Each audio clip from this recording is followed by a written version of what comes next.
રાખીને મારે કરાવવું છે. આપણે સિવિલમાં જવા માટે નીકળ્યા પછી આપને ફોન ઉપર કોઈ સાથે વાત કરી એટલે આપણે પરત આવ્યા કે નથી કરાવું. તો મને એવું થયું કે હું મેડિકલ ટીમને આપને ત્યાં લઈને આવું. આપને બીજું શંકાનું હોય, પરિવારના સભ્યો પણ હાજર છે અને આપની રૂબરૂમાં શાંતિથી અને મહિલા ડોક્ટર સાહેબો છે. એટલે તો મેં લખાઈ દીધું કે હું 2-3 દિવસમાં મેડિકલ ચેકઅપ કરાવી લઈશ અને તમને જોડે રાખીશ, એવું મેં લખાયું. અત્યારે આપ કરાવવા નથી માંગતા? નહીં, કાલ સવારે હું પાક્કું કરાવી લઈશ અને તમને જોડે જ રાખીશ.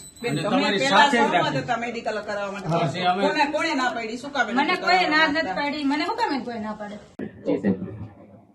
લેટર કાંડ બાબતે પાયલબેન ગોટી એ આક્ષેપ કરેલા કે પોલીસે મને ટોર્ચર કરેલી છે, જે બાબતે અમરેલી જિલ્લા પોલીસ અધિક્ષક સાહેબ દ્વારા એસઆઈટી ની રચના કરેલી છે.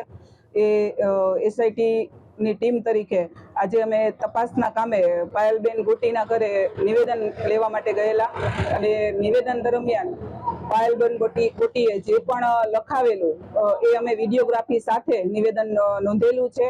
બાદમાં અમે પાયલબેનને એમના પરિવારના સભ્યોની સાથે મેડિકલ કરાવવા માટેની એમને જણાવેલું હતું કે તપાસના કામે આપણે મેડિકલ કરાવવું જરૂરી છે, જેથી પાયલબેન એમના પરિવારના સભ્યો સાથે રાખી અને એમના કઝિન સિસ્ટર અને એમના એક અન્ય ભાઈને સાથે લઈ લાવવાની સહમતિ દર્શાવતા અમારી સાથે અમે એમને મેડિકલ કરાવવા માટે એમની સ્વખુશીથી ઘરેથી નીકળેલા હતા.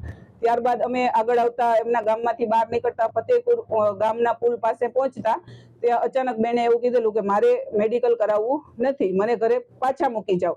અને એ દરમિયાન પરેશભાઈ ધાનાણી પણ ત્યાં આવી ગયેલા અને એવું કીધેલું કે હાલ મેડિકલ કરાવવાનું નથી થતું, દીકરીને એમના ઘરે પાછા પહોંચાડી દો, જેથી કરીને અમે પાયલબેનને એમના ઘરે પાછા લઈ ગયેલા. અને બાદ બેન એવું કહેતા હોય કે અત્યારે હું મેડિકલ કરાવવા માટે બહાર જવા નથી માંગતી, જેથી કરીને અમે મહિલા મેડિકલ ટીમને ત્યાં પાયલબેનના ઘરે બોલાવેલા અને પાયલબેનને સમજ કરેલી કે તપાસના કામે તમારા આક્ષેપ છે કે પોલીસે મને ટોર્ચર કરેલી છે, તો અમારા તપાસના કામે ખૂબ જ જરૂરી છે કે તમારું મેડિકલ બને એટલું વહેલું થઈ શકે. જેથી અમે પાયલબેનને મેડિકલ ટીમ ઘરે આવેલી છે તો મેડિકલ કરવા માટે સમજ કરેલી, પરંતુ પાયલબેને હાલ મેડિકલ કરાવવાની ના પાડેલી છે.